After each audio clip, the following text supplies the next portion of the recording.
അപ്പം നിങ്ങൾ കഴിഞ്ഞ വീഡിയോയിൽ എങ്ങനെ നമുക്ക് റിംഗ് ടെസ്റ്റ് ചെയ്യാമെന്നും കണ്ടു കാണും. അപ്പം റിംഗ് ടെസ്റ്റ് ഇപ്പം നമ്മൾ ചെയ്ത് കണ്ടല്ലോ. അപ്പം ഈ റിംഗ് ടെസ്റ്റ് ചെയ്ത് കഴിഞ്ഞിട്ടുണ്ടെങ്കിൽ നമുക്ക് ഒരു പരിധി വരെയും സിൽക്ക് ഫാബ്രിക്സിനെ നമുക്ക് ഐഡന്റിഫൈ ചെയ്യാൻ പറ്റും. ഇനി വേറൊരു ടെക്നിക്കാണ് ബേണിംഗ് ടെക്നിക്ക്.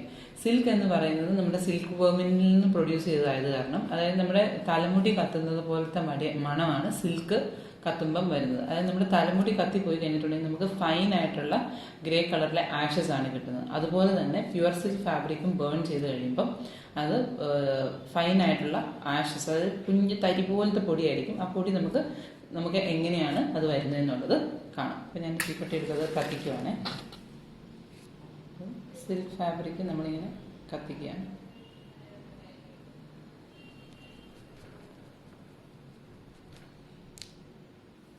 ഇതാണ് നമ്മുടെ സിൽക്ക് ഫാബ്രിക് കത്തിയത്. നമ്മൾ നോക്കിക്കഴിഞ്ഞിട്ടുണ്ടെങ്കിൽ കാണാൻ പറ്റും. ഞാനിപ്പോൾ അതൊരു വൈറ്റ് പേപ്പറിൽ, അത് നിങ്ങൾക്ക് കൂടുതൽ ക്ലിയർ ആയിട്ട് കാണാൻ വേണ്ടിയിട്ട് ഒരു വൈറ്റ് പേപ്പർ വെച്ചിട്ട് അതിലോട്ട് ഞാൻ ഇത് ഇടാം. അപ്പോൾ മണം എന്താണെന്ന് എനിക്ക് നിങ്ങൾക്ക് ഇപ്പോൾ കാണിച്ചു തരാൻ പറ്റത്തില്ല. ഇത് കണ്ടോ, ഫൈൻ പൊടിയാണ്. ഇപ്പോൾ ക്യാമറയിലിരിക്കുന്ന അനന്തന് കാണാൻ പറ്റുന്നുണ്ടാകും, അത് ഫൈൻ പൊടിയാണ്. അപ്പം ഇതാണ് സിൽക്ക് ഫാബ്രിക് കത്തിച്ചു കഴിഞ്ഞാൽ നമുക്ക് കാണാൻ പറ്റുന്നത്. തീരെ തിൻ പൊടിയായിട്ട് നമുക്ക് കിട്ടും. അത് മാത്രമല്ല, അതിൻ്റെ മണത്ത് നോക്കിക്കഴിഞ്ഞിട്ടുണ്ടെങ്കിൽ എനിക്കിപ്പോൾ നിങ്ങൾക്ക് വീഡിയോയിലൂടെ മണം കാണിക്കാൻ പറ്റില്ല. മണത്ത് നോക്കി കഴിഞ്ഞിട്ടുണ്ടെങ്കിൽ നമ്മുടെ തലമുടി കത്തി കഴിഞ്ഞാൽ എങ്ങനത്തെ സ്മെല്ലാണ് വരുന്നത്, അതേ ടൈപ്പ് ഓഫ് സ്മെല്ലായിരിക്കും നമുക്ക് കിട്ടുന്നത്. ഇതാണ് സിൽക്ക് ഫാബ്രിക്കിൻ്റെ അടുത്തൊരു രീതിയിൽ നമുക്ക് തിരിച്ചറിയാൻ പറ്റുന്നത്. ഇനി നമ്മുടെ മറ്റേ ഫാബ്രിക്കിനെ ഒന്ന് കത്തിച്ച് നോക്കാം.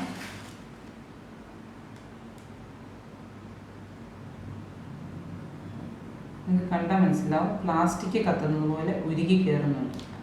കണ്ടോ? അപ്പം നിങ്ങൾ ശ്രദ്ധിച്ചാൽ മനസ്സിലാവും. ഞാനത് തൊട്ട് കഴിഞ്ഞപ്പോഴത്തേക്കും ഈ എഡ്ജ് കണ്ടോ, പ്ലാസ്റ്റിക് കത്തിയ പോലെ നിൽക്കുകയാണ്. ഞാൻ സിൽക്ക് ഫാബ്രിക്കിൻ്റെ എഡ്ജും കാണിച്ചു തരാം.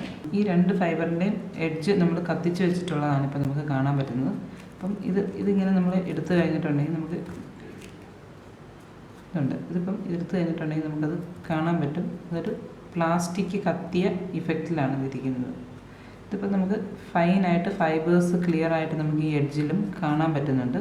ഇതിൻ്റെ ഇവിടെ ഉരുകിയാണ് നിൽക്കുന്നത്, ഫൈബേഴ്സായിട്ടല്ല നിൽക്കുന്നത്, ഉരുകി ഒരു കഷ്ണമായിട്ടാണത് നിൽക്കുന്നത്. ഉരുകി കയറി പിടിച്ച കഷ്ണം പോലെയാണ് ഇതിരിക്കുന്നത്. അതാണ് അതിൻ്റെ മെയിനായിട്ടുള്ള ഡിഫറൻസ്. അപ്പോൾ നമ്മളിപ്പോൾ കണ്ടു സിൽക്ക് ഫാബ്രിക് കത്തിക്കുമ്പോൾ എങ്ങനെയാണ് വരുന്നതെന്നുള്ളതിനെ കുറിച്ച് നമ്മൾ കണ്ടു. അപ്പോൾ അതുപോലെ തന്നെ അതിൻ്റെ ഒരു ഫൈബർ എടുത്ത് ഞാൻ അതിൻ്റെ ഒരു ഹെയറും വെച്ചിട്ടുണ്ട്, ഒരു സിൽക്ക് ത്രെഡും വെച്ചിട്ടുണ്ട്. ഇത് രണ്ടും കത്തുമ്പോൾ അതിൻ്റെ ഇഫക്റ്റ് എങ്ങനെയാണെന്ന് നമുക്കൊന്ന് നോക്കാം. ഇത് കണ്ടോ, ഇത് തലമുടി നിന്ന് കാണാൻ പറ്റുന്നുണ്ടെന്നാണ് എൻ്റെ വിശ്വാസം. ഇതാണ് സിൽക്ക് ഫാബ്രിക്. ഇനി അതിൻ്റെ തലമുടി ഇത്രേ ബാക്കിയുള്ളൂ. അപ്പോൾ അതുപോലെ തന്നെ ഞാനിപ്പോൾ സിൽക്ക് ഫാബ്രിക്കും കൂടെ കത്തിച്ച് കാണിക്കാം.